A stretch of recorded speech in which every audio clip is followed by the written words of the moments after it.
오늘은 우리가 사도행전 1장 3절로 5절의 말씀을 보겠습니다. 신약성경 187면 187페이지 사도행전 1장 3절로 5절을 한 절씩 교독하겠습니다.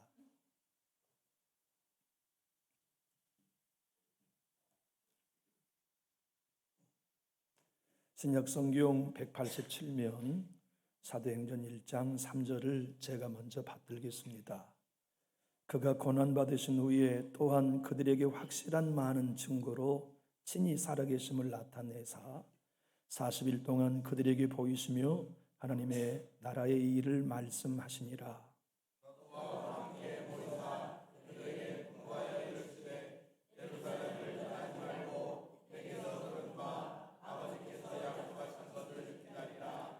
요한은 물로 세례를 베풀었으나 너희는 몇 날이 못되어 성령으로 세례를 받으리라 하셨느니라. 아멘.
아멘. 아멘.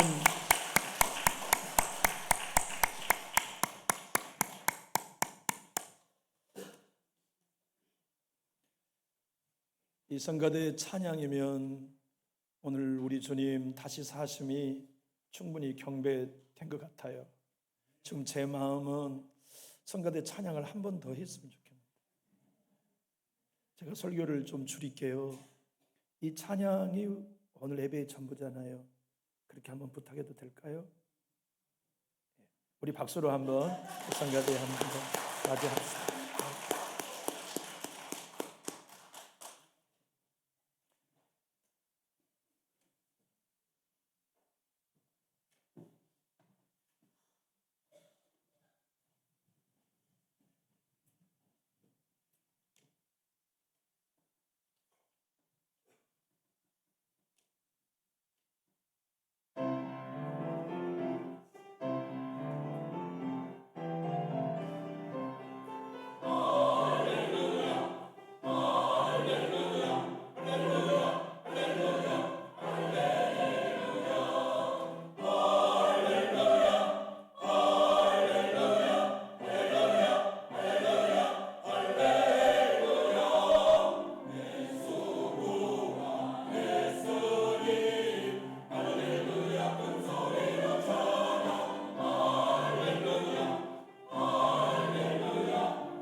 아멘.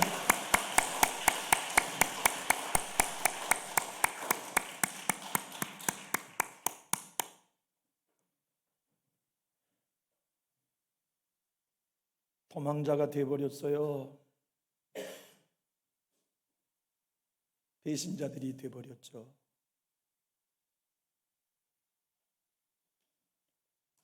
예수님과 조금이라도 연관이 있다는 사실을 감추고 싶어 꼭꼭 숨어들었어요.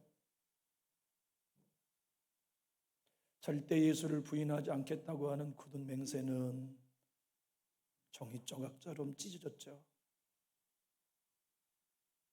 그렇게 갈릴리로 숨어들어 예수와 상관없는 신분인 것을 감추고 있을 때 그들은 겁쟁이였어요. 그런데 사도행전을 보면 그 제자들이 겁이 없어요. 변해버렸어요. 죽음을 두려워하지 않아요.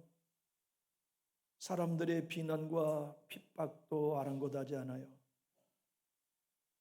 사도행전에 나온 제자들은 더 이상 배신자가 아니었어요. 그들의 입엔 담대하게 나사렛 예수가 너희들에 의하여 죽었다. 그러나 그 나사렛 예수가 다시 사망 권세를 깨뜨리고 부활하셨다. 그 하나의 사실만을 증거하는 일에 목숨을 걸고 핍박받았어요. 가는 곳마다 그 예수를 전하며 교회를 세웠죠. 수많은 매와 돌을 맞아가면서도 예수 한 분의 부활을 증거했어요. 그리고 오늘 본문 그 사실을 사도 누가는 한 사람 수신자에게 설명합니다. 데오빌로 가카에게 말이죠. 도대체 무엇 때문에 며칠 전까지만 해도 겁쟁이였던 그들이 이토록 담대한 사도로 변화됐을까요? 오늘 본문은 누가 사도에 의하여 증언합니다. 예수의 부활을 목격했기 때문이라고 말이죠. 예수님의 부활을 본 사람들은 겁없어요. 왜냐하면 죽음을 이기신 예수 편에 내가 있다는 게 믿어지니까. 예수의 부활을 믿는 사람은 두렵지 않아요. 가난해도. 예수의 부활을 믿는 사람들은 사람의 시선이 더 이상 두렵지 않아요. 예수의 부활과 죽음을 뛰어넘는 이 거룩한 사실을 나의 것으로 받아들인 사람은 그리스도인은 신분을 부끄러워하지 않아요. 고난아 와라, 환난아 와라, 비난아 와라. 나를 위해 하나님이 죽으셨다면, 그리고 나에게 영원한 생명을 주기 위해 부활하셨다면 나는 그 예수를 따르리라. 이 담대함이 부활절 아침에 여러분과 저의 것이 될 수 있기를 예수님 이름으로 축복합니다. 오늘 본문 누가서도는 데오빌로 가카에게 이렇게 3절에서 보고합니다. 한번 읽어볼까요? 화면을 보고. 그가 고난받으신 후에 또한 그들에게 확실한 많은 증거로 진히 살아계심을 나타내사 40일 동안 그들에게 보이시며 하나님의 나라의 일을 말씀하시니라. 우리 주님은 부활하여 조용히 하늘나라에 올라가시지 않았어요. 제자들에게 나타나셔서 내가 다시 살아났다는 증거를 누누이 보여주셨어요. 여러분과 제가 여기까지 오는 동안 우리 주님은 당신이 부활하신 사실을 감추지 않으셨잖아요. 여러분의 가정사를 한번 보십시오. 고난이 왔을 때, 어려움이 왔을 때 내 주님이 찾아오셔서 나는 사망 권세 이겼다. 예, 미안합니다. 제가 설교가 너무 셌던 모양이에요. 좀 다스려 주세요. 예.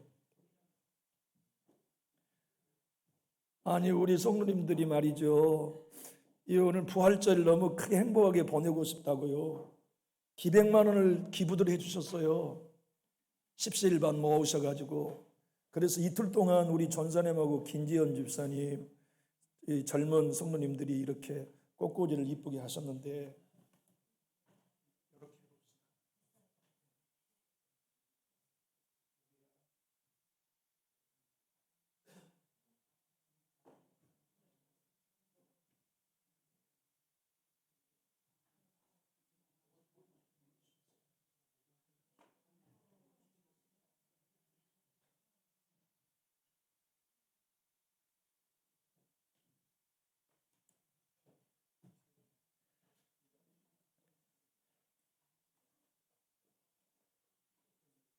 오늘 예배 마치면 전부 다 여기서 결혼식 한번 더 합시다.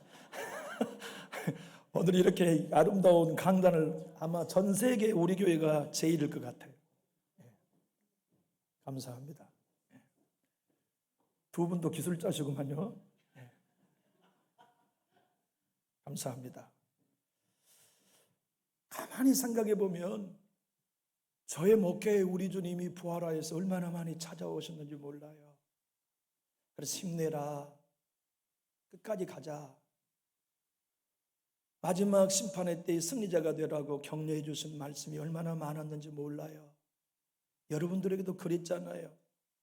내 주님은 부활하셔서 지금껏 제자들에게만이 아니라 우리의 삶에 찾아와서 눈물 닦아주셨잖아요.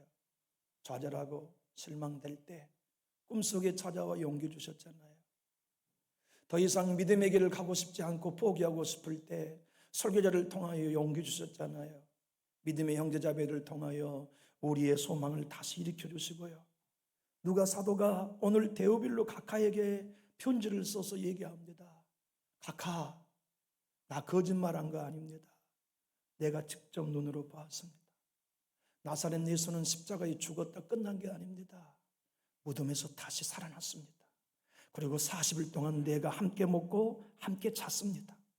그분이 나에게 찾아오고 우리에게 찾아와 말씀하셨죠. 놀라웠어요. 세상에 우리 주님은 분명히 몸을 가진 분이었는데 영이셨어요. 우리가 대화하여 두려움에 떨고 있을 때 담벼락 사이를 쑥 뚫고 오셨어요. 내가 봤어요. 그때 내 주님이 오셔가지고 두려워하는 우리들에게 말씀하셨죠. 두려워 마라. 어찌하여 의심이 너에게 일어나느냐고 당부하셨죠. 그러면서 떨고 있는 우리들에게 당신의 여전히 핏기가 마르지 않는 손과 옆구리를 내어주시며 말씀하셨죠. 봐라, 내 손은 몸이다. 영은 살과 뼈가 없지만 나는 있지 않냐? 내 옆구리를 봐라. 여기 너희를 위해 찔린 창자국이 있으니 손가락을 넣어봐라. 그리고 우리 주님이 절망하여 도망자가 된 우리들을 찾아오셔서 야들아, 내가 배고프다. 너희가 생선을 잡은 거 있으면 좀 구워내볼래? 우리는 예수님이 부활하셨다는 사실에 너무 놀라 떨리는 손으로 생선을 구워드렸는데 우리 주님이 만나게 잡수시고 배부르다 하셨어요. 그리고 그것만이 아니고 40일 동안 하나님의 나라의 일을 설명해 주시고 너희가 예루살렘을 떠나지 말고 모여 기도하면 성령의 충만을 받을 것이라고 말씀하신 대로 우리는 지금 성령 충만을 받았습니다. 이 사실을 데오빌로 각하여 당신이 선택하십시오. 예수의 부활이 사실인지 아닌지 내가 증인인데 내가 증언한 대로 당신이 믿을 것인지 안 믿을 것인지는 당신이 스스로 선택하십시오 하는 게 사도행전을 처음 기록하면서 쓴 누가 사도의 의도였어요. 사랑하는 성도 여러분, 세상은 예수를 안 믿어요. 세상은 천국과 지옥에 동의하지 않아요. 그런데 우리는 나사렛 예수가 이 땅에 오셔서 나의 죄값을 위하여 십자가 죽으셨다는 걸 믿고 동의한 사람들이지요. 그래서 세상이 우리를 감당 못합니다.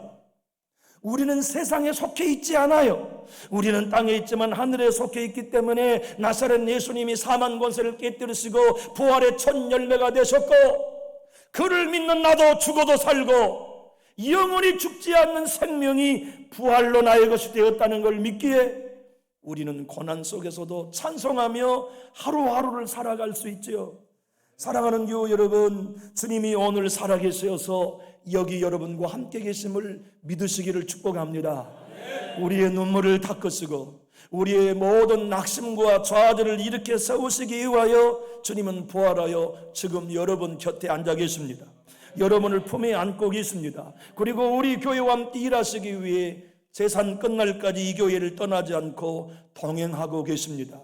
이것이 부활의 아침에 여러분과 저에게 주시는 천상의 메시지입니다. 천사들이 찬송을 부르며 트럼펫과 나팔을 부르는 것보다 더 확실한 약속, 사도행전 2장 23절로 24절 베드로의 설교를 우리 한번 읽어볼까요? 화면을 보고 한번 읽어봅시다. 그가 하나님께서 정하신 뜻과 미리 하신 대로 내어준 바 되었거늘 너희가 법 없는 자들의 손해를 빌려 못 박아 죽였으나 하나님께서 그를 사망의 고통에서 풀어 살리셨으니 이는 그가 사망에 매여 있을 수 없었습니다. 여러분, 예수님이 사망에 매여 있을 수 없었던 이유는 딱 하나입니다. 하나님이시기 때문에 그래요. 하나님이 아니면 사망에 매여 죽으면 끝이에요. 그런데 우리 예수님은 사람이 아니고 하나님이셨기 때문에 죽음에 매여 있을 수 없어 다시 사셨습니다. 그리고 그분은 여러분과 저에게 약속합니다. 너희가 나를 구주로 믿는 한 사망은 너를 매지 못한다. 그것이 예수 믿는 여러분과 저의 신분입니다. 그래서 우리는 죽어도 살고 살아서 내 주님이 재림하시면 변화되 영원히 혼인잔치에 들림받을 것이에요. 주님의 제자들은 변했어요. 엊그저께만 해도 겁에 질려 도망자였던 그들이 오늘은 전혀 달라요. 오늘은 담대해요. 오늘은 사람들과 모든 관원들 앞에서도 뺨을 맞아가며 감옥에 갇히면서도 외쳐요. 내가 사람의 소리를 들어야 되겠냐? 하나님을 기쁘시게 해야겠냐? 그리고 그들은 고난이 와도 돌에 맞아도 그 담대함을 뺏기지 않아요. 이유를 아시죠? 죽음을 이기신 예수를 만났거든요. 그래서 내 삶이 죽어도 죽지 않는다는 걸 그들은 소유했어요. 사람들이 살고 죽음을 결정하는 게 아니라 내가 믿는 나사렛 예수께서 사망에 매이지 않고 다시 살아나 죽어도 살게 하는 나의 영원한 생명이 되었다는 걸 믿었기에 사람을 두려워하지 아니하고 예수의 부활에 동참했던 것이지요. 오늘 이 부활에 동참한 성도 여러분, 이 세상에 담대함을 소유할 수 있기를 예수님 이름으로 축복합니다. 그래서 사도행전은 누누이 누가 사도는 의도적으로 데오빌로 각하와 우리에게 말합니다. 40일 동안 부활의 주님을 만났고 구름 타고 올라가신 그분이 천사들을 통해 말씀해 주심을 나는 들었습니다. 너희가 본 그대로 나사렛 예수는 다시 오신다. 그러므로 나는 담대합니다. 사나 죽으나 주의 것입니다. 그것이 사도행전 전체에 수도 없이 기록되었지만 세 구절만 보겠습니다. 화면을 보고 사도행전 2장 29절을 읽어볼까요? 시작. 형제들아, 내가 조상 다윗에 대하여 담대히 말할 수 있노니 다윗이 죽어 장사되어 그 묘가 오늘까지 우리 중에 있도다. 4장 13절을 읽어볼까요? 그들이 베드로와 요한이 담대하게 말함을 보고 그들 본래 학문 없는 범인을 알았다가 이상히 여기며 또 전에 예수와 함께 있던 줄로 알고 사도행전 4장 31절 읽어볼까요? 필기를 다음에 모인 곳이 진동하더니 무리가 다 성령을 충만하여 담대히 하나님의 말씀을 전하니라. 사랑하는 나의 교우 여러분, 여러분과 저는 영원히 연약합니다. 우리의 담대함은 나의 어떠함 때문이 아닙니다. 우리의 담대함의 근원은 예수께 있습니다. 그분이 죽었다가 다시 살아났기 때문에 우리는 담대한 것이지 내가 대단해서가 아니잖아요. 우리는 내일 또 좌절할 수 있어요. 믿음이 실망하고 낙심되는 성도 여러분, 부끄러워하지 마세요. 그게 우리 인생입니다. 그렇기 때문에 흔들리지 않는 예수님이 우리의 구주가 되실 수 있었어요. 지금도 그러기 때문에 우리와 동행하세요. 내 아내가 흔들렸거나 내 남편이 흔들렸다면 걱정하지 마세요. 부활의 주님이 붙들고 계십니다. 우리의 자녀가 곁길로 나갔다고 해도 걱정하지 마세요.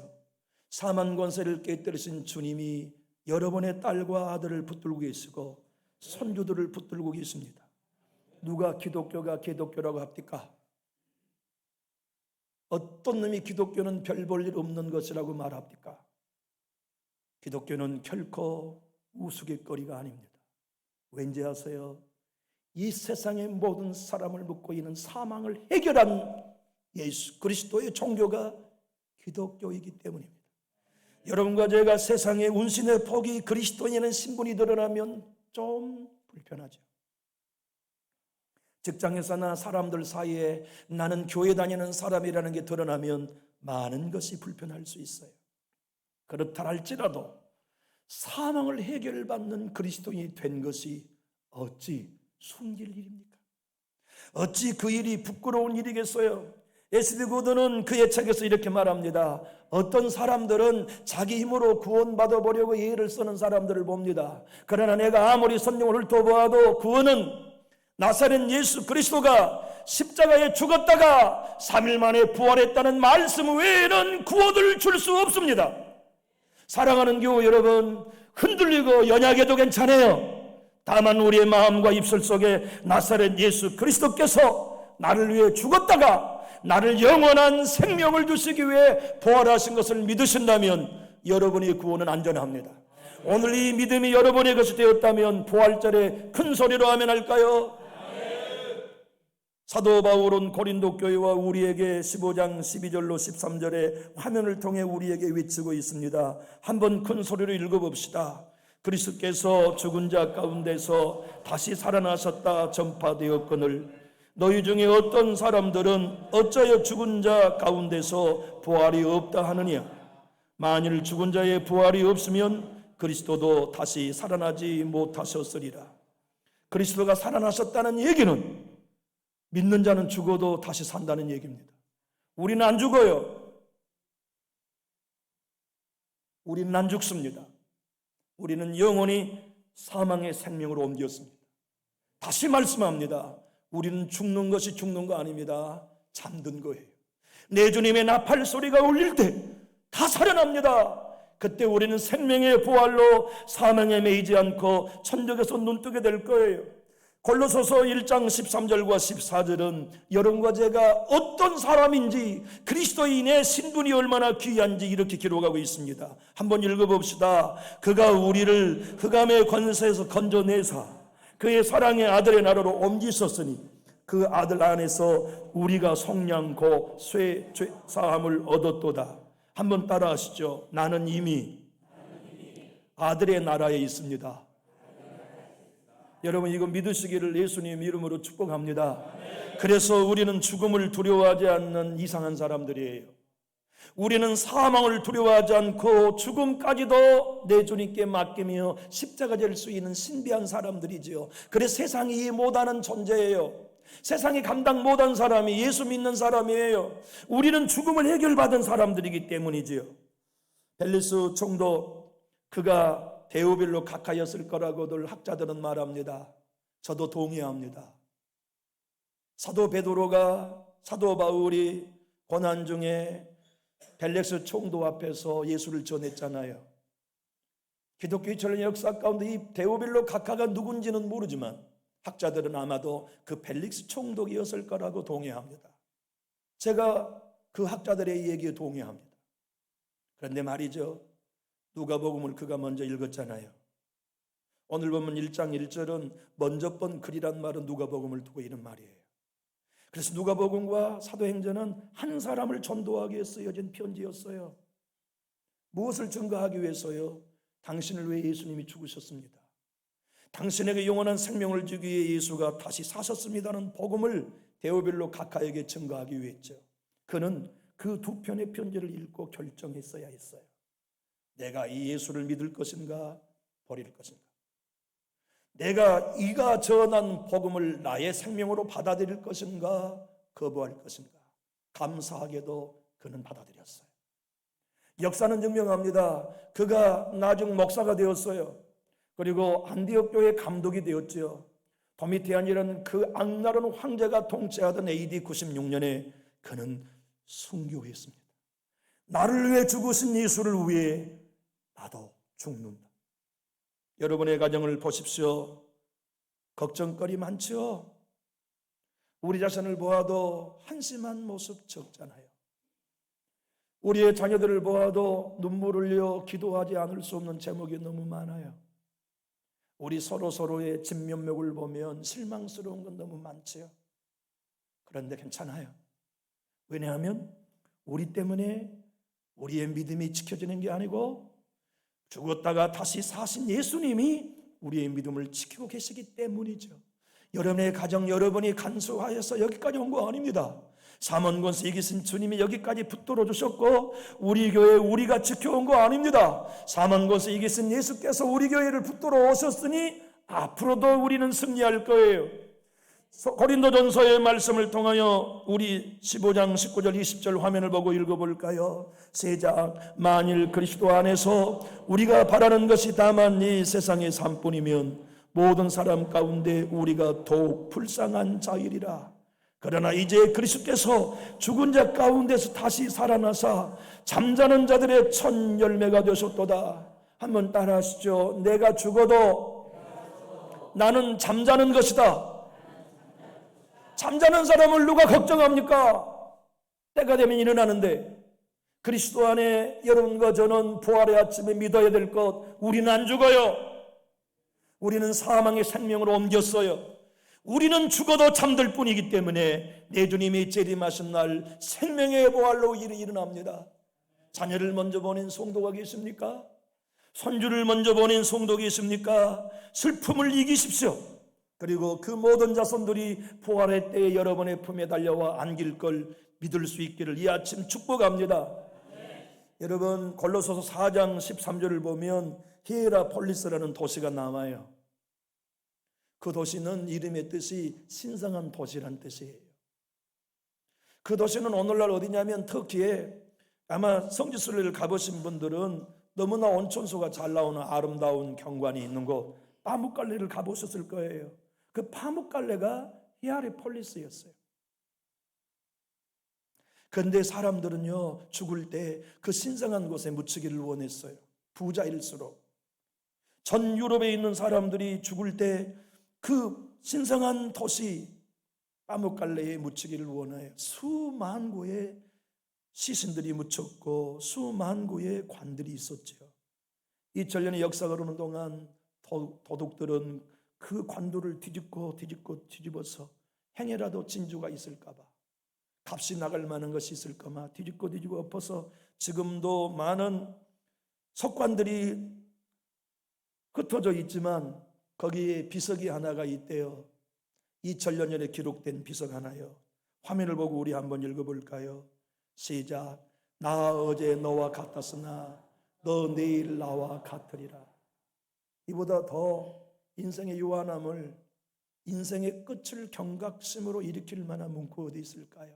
성경 아닙니다. 한 사람의 죽음의 비문 속에 새겨져 있는 글입니다. 나도 너처럼 어제는 젊었다. 나도 어제 너처럼 당당했다. 근데 너는 내일 나처럼 이 땅에 묻힐 거다. 그게 인생입니다. 죽음이 우리에게 있기 때문에 부활신앙이 필요한 거예요. 나는 죽지 않는다. 나는 영원히 산다. 이것을 왜 우리가 확신해야 합니까? 죽음이 내게 온다는 전제가 있기 때문에 그래요. 그런데 예수를 믿음으로 그 죽음이 나에게서 떠나 나는 영원히 살게 되는 영생을 얻었다는 것으로 인하여 부활절에 우리는 오늘 성가대의 찬양인처럼 할렐루야를 노래하는 거죠. 예수 부활이 끝나는 게 아닙니다. 예수 부활이 내 부활이기 때문에 우리는 오늘 기뻐하는 거예요. 예수 죽음이 내 죽음, 예수 십자가가 내 십자가, 예수 부활, 예수 승천, 예수 재림이 내 승천 재림이 될 것을 믿으시면 우리 부활절 아침에 큰 소리로 아멘해요. 재작년 2월 26일 우리나라의 자랑 이어령 교수가 88세 일기로 작고 왔었어요. 그분이 사랑하는 딸이 먼저 죽어서 천국 갔어요. 딸이 아빠에게 병상에서 애원하며 부탁했어요. 아빠, 예수를 믿어. 아빠, 예수를 믿어야 돼. 아빠, 천국과 지옥에 있어. 이 세상은 잠깐이야. 그래도 예수를 믿지 않았어요. 그러다가 2007년에 온누리교회 하용조 목사님과 일본 사람들에게 전도하는 사랑 소나타의 팀들이 일본에 가서 전도할 때 공교롭게도 그가 일본 강연이 있어서 떠났어요. 그 집회를 참여한 거 아니었죠. 그런데 하나님이 우연히 하용조 목사님을 만나 세례받게 하셨어요. 그 당당하고 똑똑한 이어령 교수가 인생 노년에 하용조 목사님 앞에 무릎을 꿇고 세례를 받았어요. 그런데 이 러브 소나타 도쿄 대회에서 도쿄 프린스 파크 호텔에 잠을 잤는데 아침 새벽에, 다음날 새벽에 25일에 참 직구전 우리나라 한 신문사 기자가 이어른 교수에게 인터뷰를 요청한 거예요. 아니나 다를까 인터뷰의 내용이 이것이었습니다. 어떻게 교수님, 당신 같은 지성인이 예수를 인격적인 주님으로 받아들일 결심을 하셨습니까? 그때 그가 한 고백이 이것입니다. 신문 기자에게 세례받고 난 다음 날 고백이에요. 내 딸 미나 때문이죠. 암과 시력장애 그리고 아이의 문제로 인하여 내 아이는 고통 중에 있었지만 그 아이는 믿음으로 극복했어요. 간단히 말해서 피와 살을 물려준 이 애비가 아니라 하늘 아버지가 살려주셨어요. 그동안 딸 아이에게 나는 해준 게 하나도 없어요. 일찍이 등단한 나는 가족에게 많은 걸 베풀지 못했지만 특별히 딸에게는 사랑을 주지 못했어요. 그래서 미나에게는 죄의식이 많았지요. 내 아이가 신음하여 죽어갈 때 하와이의 작은 교회에 있었지요. 내가 찾아갔어요. 그때 나는 딸아이를 위해 하늘을 향하여 난생 처음으로 기도했어요. 하나님, 사랑하는 내 딸이 시력을 잃어가고 있습니다. 내 딸에게 빛을 거두지 않으신다면 이놈의 남은 삶을 당신에게 바치겠습니다. 딸로 인하여 예수님을 만났지만 그렇다고 나는 기적을 바란 건 아니었어요. 나의 신앙의 목적은 기적이 아니었어요. 단 하나, 내가 바라는 기적은 하나인데 그것은 부활이었어요. 그는 부활을 받아들인 겁니다. 그래서 그의 삶 속에 예수께 무릎을 꿇고 부활을 신뢰한 그리스도인이 되었어요. 그럼에도 죽음이 두려웠어요. 그분이 돌아가시기 6개월 전 그가 2021년 7월 30일에 암 선고를 받았어요. 그런데 암 선고를 받은 그날에 부활을 믿으면서도 죽음이 얼마나 두려웠었는지 일기에서 놓았어요. 한번 화면을 보고 제가 읽어볼게요. 암 선고를 받고 난 뒤로 어젯밤 처음 어머니 영정 앞에서 울었다. 통곡을 했다. 80년 전 어머니 앞에서 울던 그 울음소리다. 울면 끝이라고 생각했다. 이를 악물고 울음을 참아야 암세포들이 죽음의 입자들이 날 건드리지 못한다고 생각했다. 사돌이 되어야지. 불안, 공포 그리고 비애 앞에서 아무것도 감각할 수 없는 차돌이 되어야지. 그렇게 생각했다. 어제 그런데 울었다. 엄마, 나 어떻게 해? 울고 또 울었다. 엉엉 울었다. 2021년 7월 30일 금요일. 맞아요.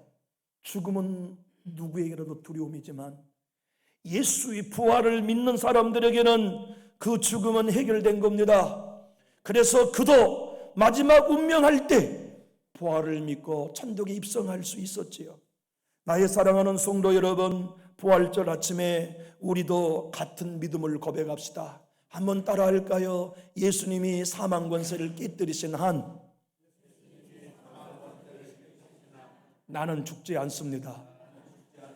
이 믿음으로 어떤 고난도 이겨내시고 좌절과 낙심의 자리에서 굳건히 서는 부활신앙의 회복이 우리의 모두의 것이 되기를 예수님 이름으로 축복합니다.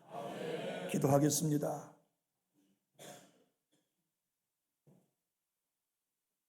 하나님 아버지, 감사합니다. 오늘 우리들에게 이 기가 막힌 부활의 아침에 동참하게 하시고 부활의 생명이 우리의 것임을 확인하게 해주시니 감사합니다. 부족함이 있지만 혹은 연약함 때문에 좌절하고 낙심될 때도 있지만 부활의 주님이 우리와 함께 하셔서 붙들고 계심을 또 한 번 고백합니다. 여기 모인 모든 권속들과 이 종이 부활의 아침에 부활의 신앙으로 다시 일어서서 달려가기 싸우니 성령님이 함께해 주시옵소서. 괜찮다, 일어나면 된다, 걱정 마라, 내 품에 있으니 안전하다고 하는 주의 음성을 이 시간에 더욱 분명히 들려주심으로써 우리 모두가 천국문 앞에까지 완주할 수 있도록 은혜 내리워 주옵소서. 예수님 이름으로 축복하고 기도하옵나이다. 아멘.